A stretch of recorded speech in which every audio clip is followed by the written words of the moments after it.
Have you ever pondered the ongoing struggle between the flesh and the spirit within us? This is a battle that rages on, often unnoticed, yet it significantly shapes our spiritual journey. You see, the biggest adversary of the spirit isn't necessarily the devil, it's our own flesh. The loud voice of our fleshly desires often drowns out the subtle whispers of the spirit, making it difficult to discern God's voice amidst the clamor.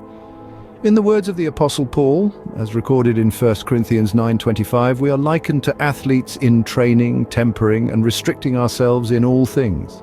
Just as a runner can't indulge in reckless behavior and still expect to win the race, we can't give in to every whim of our flesh and hope to walk in God's perfect will. Unrestrained indulgence, whether in food, attitudes, or actions, can indeed be a roadblock to our spiritual growth. As you can see, the flesh, if not controlled, can greatly inhibit the workings of the Spirit in our lives.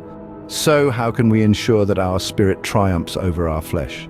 The answer lies in prayer and fasting. These spiritual disciplines are not about manipulating God or earning His love, but about giving the Holy Spirit greater control over our lives.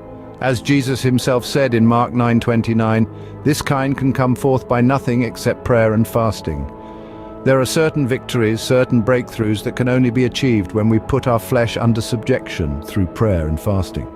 Fasting in particular helps us control our appetites and desires, preventing them from leading us into sin. Remember Adam and Eve? Their lust for food led them to commit the first sin.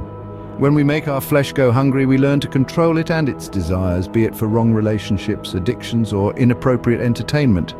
Prayer and fasting, therefore, not only discipline our flesh, but also foster a deeper hunger for God and His righteousness. In this era, God yearns to perform incredible works among His people, but this divine move calls for a higher level of consecration and dedication. It's an open secret that the greatest adversary to our spiritual growth isn't the devil, it's our own flesh. It's the whispers of our desires that often drown out the voice of God. It's the tug of our earthly appetites that veers us from the path of righteousness. The time has come for us to declare war on the flesh, to tame our worldly desires, and to create room for the Holy Spirit to flourish within us. We must invest our time and energy in prayer and fasting, not as a means to earn divine favors, but as a tool to subdue the flesh and to strengthen our spirit.